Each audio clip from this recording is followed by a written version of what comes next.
Hi மக்களே, எல்லாரும் எப்படி இருக்கீங்க? 5 மினிட்ஸ் அறிவியல் ஷோவுக்கு உங்களை மறுபடியும் வரவேற்கிறேன். அச்சா, சும்மா யோசிச்சு பாருங்களேன். நாளைக்கே 3வது உலகப் போர் வந்தா என்ன ஆகும்? பயங்கரமா இருக்குல்ல? வாங்க, இந்த பெரிய வாட் இஃப் கேள்விக்குள்ள நாம இன்னைக்கு முழுசா இறங்கி பாப்போம்.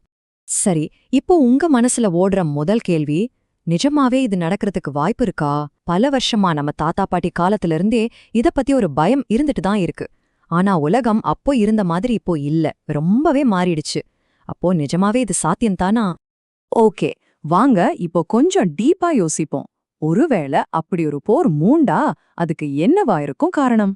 இது ஒரே ஒரு சின்ன சம்பவத்தால வரதை விட நிறைய சிக்கலான விஷயங்கள் இதுக்கு பின்னால இருக்கும். இப்போ இருக்கிற நிலைமையில எது வேணாலும் ஒரு பெரிய போருக்கு தீப்பொறியா இருக்கலாம். ஒரு பக்கம் அமெரிக்கா சீனா பிரச்சனை, இன்னொரு பக்கம் குடிக்கிற தண்ணீருக்காக சண்டை, ஏன் ஒரு முக்கியமான தலைவர் கொல்லப்படுறது கூட ஒரு உலக போரை ஆரம்பிச்சு வைக்கலாம். சும்மா நினைச்சு பார்க்கவே கஷ்டமா தான் இருக்கு. ஆனா ஒரு விஷயம் மட்டும் நிச்சயம், ஒருவேளை போர் ஆரம்பிச்சா அது நாம புத்தகங்கள்லயோ பழைய சினிமாக்கள்லயோ பார்த்த மாதிரி இருக்கவே இருக்காது. இப்போ இருக்கிற ஹைடெக் உலகத்துல போரோட முகமே வேற மாதிரி இருக்கும். வாங்க அந்த டெக்னாலஜி பத்தி பார்க்கலாம். இங்க பாருங்களேன் இந்த வித்தியாசத்தை. அப்போல்லாம் பதுங்கு குழி, பெரிய பெரிய டேங்கிகள் வச்சு சண்டை போட்டாங்க. ஆனா இனிமே அப்படி இல்ல. எல்லாமே சைபர் அட்டாக்ஸ், ட்ரோன்ஸ், ஏன் சண்டையே விண்வெளியிலயும் ஆன்லைன்லயும் தான் நடக்கும். மனுஷங்களுக்கு பதிலா ஏஐயும் ரோபோக்களோ சண்டை போடுறத நினைச்சு பாருங்க. இது ஒரு பெரிய கேம் சேஞ்சர். அட, நாம அயன்மேன் படத்துல எல்லாம் பாத்திருக்கோம்ல, கிட்டத்தட்ட அந்த மாதிரி ஒரு டெக்னாலஜி தான் இது. ஆனா இப்போ இது நிஜம். இத மாட்டிக்கிட்டா ஒரு சாதாரண ராணுவ வீரர் ஒரு சூப்பர் சோல்ஜர் மாதிரி ஆகிடுவார். அவங்க சண்டையிடுற விதத்தையே இது மாத்திடும். நம்புவீங்களான்னு தெரியல, ஆனா இந்த முறை போர் உண்மையிலேயே விண்வெளி வரைக்கும் போகும். நம்ம கம்யூனிகேஷனுக்கு உதவுற இந்த சேட்டலைட்டுகள் தான் இனிமே எதிரிகளை உளவு பார்க்கறதுக்கும், ஏன் நேரடியா தாக்கறதுக்குமே பயன்பட போகுது. போர்க்களமே விண்வெளிக்கு மாறிடும். சரி, போர் எப்படி இருக்குன்னு ஒரு ஐடியா கிடைச்சிருச்சு. ஆனா அது முடிஞ்சதுக்கு அப்புறம் என்ன ஆகும்? முதல்ல அந்த பயங்கரமான அணு ஆயுதங்களையெல்லாம் பயன்படுத்தாம ஒரு நார்மல் போர் நடந்தா உலகம் எப்படி இருக்குன்னு பார்க்கலாம். ஒரு பெரிய மோதல் டாமினோ மாதிரி ஒண்ணுக்கொன்னு தள்ளி விட்டு எப்படி ஒரு உலகளாவிய பேரழிவை உருவாக்கும்னு பாருங்க.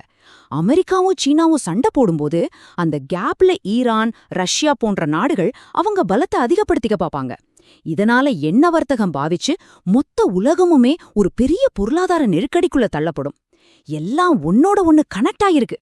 இந்த போருக்கு அப்புறம் உலகத்தோட பவர் பேலன்ஸே தலைகீழா மாறிடும். அமெரிக்கா ஜெயிச்சாலும் அவங்க பலம் ரொம்பவே குறைஞ்சிடும். ஆனா நீங்க எதிர்பார்க்காத விதமா ரஷ்யாவும் ஈரானும் பெரிய சக்திகளா உருவெடுப்பாங்க. செம்ம ட்விஸ்ட் இல்லது? இந்த ஒரே ஒரு நம்பர் 14,000 இதுதான் எல்லாத்தையும் மாத்த போகுது. இதுதான் உலகத்துல இருக்கிற அணு ஆயுதங்களோட எண்ணிக்கை. நாம இதுவரைக்கும் பேசினதெல்லாம் சும்மா ட்ரெய்லர் தான். இனிமேதான் நிஜமான பயங்கரமான கட்டத்துக்கே போக போறோம். இப்போ நாம நினைச்சு பார்க்கவே ரொம்ப பயப்படுற ஒரு விஷயத்த பத்தி பேச போறோம். ஒருவேளை நாடுகள் அந்த கடைசி அஸ்திரமான அணு ஆயுத பொத்தான அழுத்த ஆரம்பிச்சா என்ன நடக்கும்? மனித நாகரிகம் எவ்வளவு சீக்கிரமா அழியும்னு பாருங்களேன். நினைச்சு பார்க்கவே முடியல. சில நொடிகள்ல நகரங்கள் சாம்பலாகும். சில வாரங்கள்ல உணவுக்கே பஞ்சம் வரும். சில வருஷங்கள்ல நம்ம மக்கள் தொகையே 100 கோடிக்கும் குறைவா போயிடும். இது நிஜமாவே ஒரு கனவுல வர்ற மாதிரி கொடுமையா இருக்கு. ஆனா இங்கதான் ஒரு பெரிய ட்விஸ்ட் இருக்கு. ஒரு முழுமையான அணு ஆயுத போருக்கு பிறகும் கூட மனித இனம் முழுசா அழியாது, தப்பி பிழைக்க வாய்ப்பிருக்கு. அந்த சாம்பலிலிருந்து ஒரு புது உலகம் உருவாகும். ஆனா அதோட அதிகார மையம் ஆப்பிரிக்காவா இருக்கலாம். ஏன்னா அங்க நேரடி தாக்குதல் கம்மியா இருக்கும்னு கணிக்கிறாங்க. இதை நீங்க கொஞ்சம் கூட எதிர்பார்த்திருக்க மாட்டீங்க இல்லையா? சரி, உலகம் அழிய போகுதுன்னு வச்சுப்போம். நாம தப்பிக்க எங்கேயாவது போக முடியுமா? ஏதாவது சேஃபான இடம் இருக்கா? வாங்க ஒரு எஸ்கேப் பிளான பத்தி யோசிப்போம். இதோ பாருங்க, ஃபிஜி, நியூசிலாந்து, ஐஸ்லாந்து மாதிரி ரொம்ப தனிமையான உலக அரசியல் பிரச்சனைகள்ல இருந்து தள்ளி இருக்கிற இடங்கள் ஒருவேளை நமக்கு பாதுகாப்பான புகலிடமா இருக்கலாம். ஏன்னா இங்க தானாவே உணவு உற்பத்தி பண்ணிக்க முடியும். ஆனா இங்கதான் ஒரு பெரிய சிக்கல் வருது. பூமியே பாதுகாப்பா இல்லாத ஒரு சூழ்நிலையில நாம தப்பிக்கிறதுக்கு ஒரே இடம் விண்வெளி மட்டும்தானா? என்ன ஒரு பயங்கரமான நிலைமை இது! நினைச்சு பார்க்கவே மனசுக்கு கஷ்டமா இருக்கு. கடைசியா இந்த ஒரு கேள்வியோட நான் உங்களை விட்டுட்டு போறேன். நம்மளோட அபரிமிதமான தொழில்நுட்ப வளர்ச்சி கடைசில நாமளே தப்பிக்க முடியாத ஒரு பொறிய நமக்கு உருவாக்கிடுச்சா? இத பத்தி நீங்க என்ன நினைக்கிறீங்க? இந்த அலசல் உங்களுக்கு பிடிச்சிருந்தா மறக்காம அந்த லைக் பட்டனை தட்டுங்க, உங்க நண்பர்களுக்கும் ஷேர் பண்ணுங்க. இன்னும் இது மாதிரி நிறைய சுவாரஸ்யமான விஷயங்களை தெரிஞ்சுக்க நம்ம சேனலுக்கு சப்ஸ்கிரைப் பண்ணுங்க. உங்க கருத்துக்களை கீழே கமெண்ட்ல சொல்லுங்க.